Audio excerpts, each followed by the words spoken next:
আরে ভাই, তোর জন্য আমিও খুব চেষ্টা করছি, সবাইকে বলছি জানিস।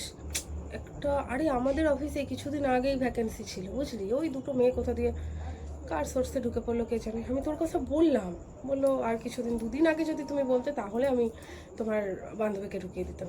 কি করবো বলতো, আমি উম, অনেকজনকে বলেছি, বুঝলি? আমার দাদাকেও আমি বলে রেখেছি, মানে দাদাকে বলে রেখেছি, আমার পিসির ছেলে যেখানে কাজ করে তাকে বলেছি, আমার আরেকটা বান্ধবী সেখানে কাজ করে, সবাইকে বলে রেখেছি রে ভাই।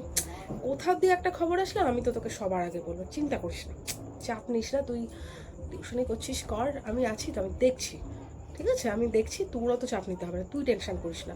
তোর অত কষ্ট করে খুঁজতে টুজতে হবে না চাকরি, আমি দেখছি, আমি পেলেই তোকে বলবো, ঠিক আছে? আর ভালো কিছুর জন্য একটু ওয়েট করতে হয়, বুঝেছিস? হট করে তো আমি তোকে বাজে কিছু কাজের কথা বলতে পারি না, একটু ওয়েট করে যা। কি? তাই?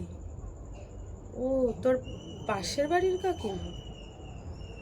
ও, স্যালারি কত? ও, আমি বললাম আমার কথা বিশ্বাস করলি না, আমি তো বললাম আমি কিছুদিন পর খুঁজে দিচ্ছি। ভালোই হয়েছে, তোর পাশের বাড়ির কাকিমা খুঁজে দিয়েছে। দেখ, মানে বলছি, ওরকম বেশি টাকা বলে তো অফিসে ঢুকিয়ে দেয়, কাজ করায়, প্রচণ্ড ওভারটাইম কাজ করায়, তারপরে পে করবে তো, মানে স্যালারিটা পাবি তো অ্যাকচুয়াল। মানে আমাদের কোম্পানির মতো বড় বড় কোম্পানি তো না, ছোটোখাটো একটা কোম্পানি। দেখ, কর, কতদিন টেকে কতদিন চলে দেখ, তারপর তো আমি আছি, দেখব। চল, বাই। হুম।